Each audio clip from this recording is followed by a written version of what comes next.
Welcome back to English with Kansha. I hope everyone's doing great.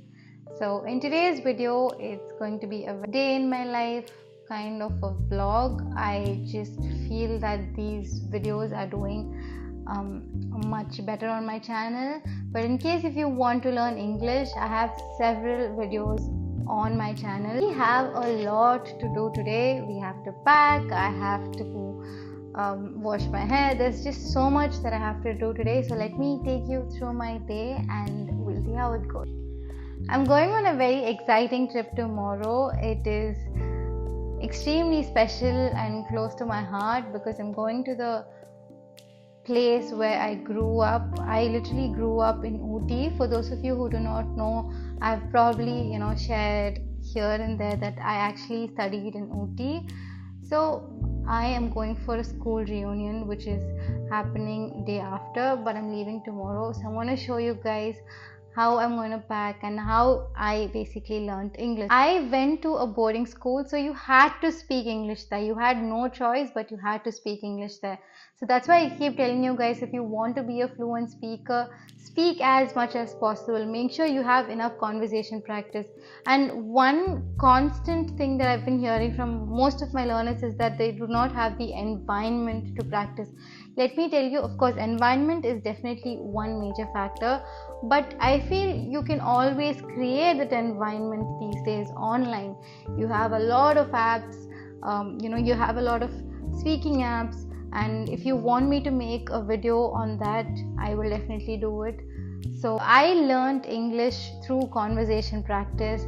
I made a lot of mistakes initially, but now I'm here, and I definitely feel that I owe a lot to my school because of that, because that's the place where I learned English. Cut to many hours later, we are here. I just washed my hair. It's still kind of dripping. So if you have extremely dry hair, not dry hair actually, frizzy hair, you can actually try this. I'm sure a lot of people will definitely know this. This is the Live-On hair serum. So my hair is actually not that frizzy. It's never frizzy at all. It's almost never frizzy. So what I do is, once I shower, like once my hair is in this damp state, a lot of people do it after drying, but just try this, guys. You just have to take a few pumps, rub it on your palm, and just run it through your hair lengths. Trust me, this makes a difference. And I want to do the same. It might look really thin and flat now, but trust me, once it dries, it will become okay. And I'm just gonna do it. My hair is actually very fine. If you can see, it's very fine. Okay, so that's about it. And I use this pretty much after every wash. So yes. So like I mentioned earlier, I am going on a trip, right? So I don't like packing last minute. I'm not this person who will run from pillar to post in the last minute to get everything ready, but I just start packing I start packing way in advance, like even 2 months, not even 2 months, I'm exaggerating, sorry, 2 weeks before the actual trip. Like I plan out my clothes. I've done the same thing this time also. So pretty much everything is packed. I will show it to you in a bit. Oh my god. Okay, so I was just talking about how I learned English and how I became a fluent speaker. So basically I had the environment to practice. So in my school it was absolutely mandatory for us to speak in English, and we used to abide by that. So we really never had the choice of speaking in our regional language. So that's the reason even now, like until today, my thought process is mostly in English.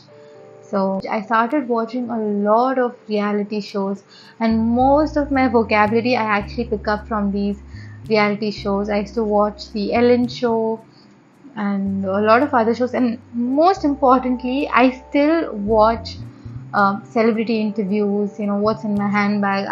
I'm obsessed with all of these videos.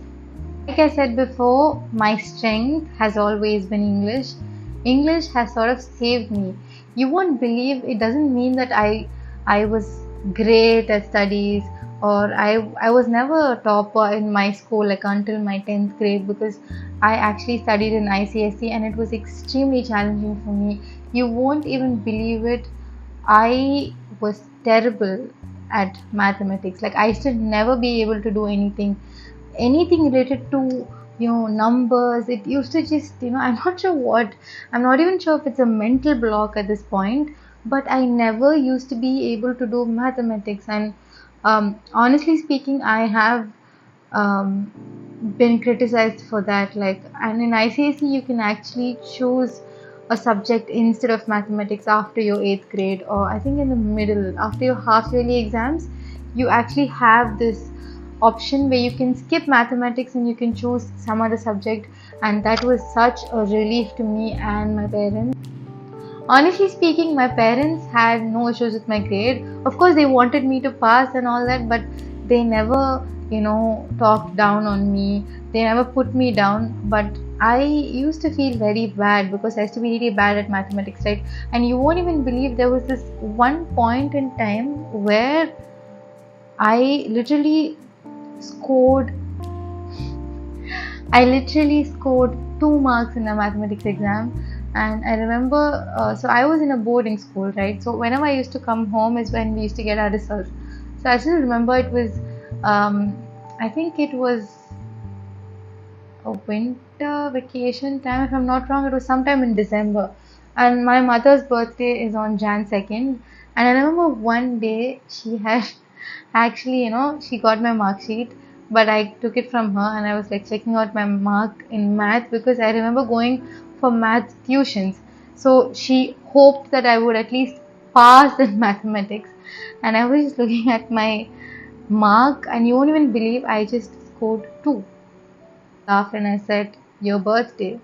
Imagine, I was that. I'm not even sure if I should call myself careless. Probably I was. But we're all good at something or the other. But it's just that you have to figure it out, and you shouldn't give up on yourself. And I think I did exactly that, because there were times where I actually had one of my relatives ask my mom as to what I would do without mathematics. So math, the kind of math that I never was good at, was arithmetic and algebra, arithmetic, and all of that. So I was never good at that, and probably I was a teenager, so it really hit me. It really used to get to me. But now I have figured out what I want to do, and I think I have a pretty stable career. So trust me, if you're going through something, if you don't know what your cup of tea is, or if you do not know what you're good at, you actually are good at something, but you have to find out what that is. So in my previous video, I actually had mentioned that I carry different bags depending on where I'm going. So tomorrow I'm going on a 2-day trip. So this is what I'm carrying. It's a lovely bag. My sister-in-law actually got this for me. So I am actually traveling to a hill station, so I have here warm clothes. So my handbag is sorted. I will just have to zip it up, because few things you'll be using until the last minute. So I've just kept it like this, but I will zip it up eventually. And I have my other bag. I've actually packed all of my clothes, and in this compartment I have my accessories. I have it in this small cute pouch, and I also have my hairbrush and all of that. Let me know if you want me to make a video of what's in my handbag. I'll be more than happy to do it for you. So inside this bag I have all my excess, what do you call, makeup. Like, I have few in my handbag. I have some in my handbag, and I have the rest in this bag. Inside this I have all my toiletry. So I have my body wash, my skincare, my body care, and everything. So this will go inside this bag in the morning because certain things you'll have to keep using it right until the last minute. And that brings us to the end of this video. Thank you so much for watching. I hope you found this helpful and somewhere relatable. Thank you so much for watching once again. I'll see you very soon in my next video. Bye.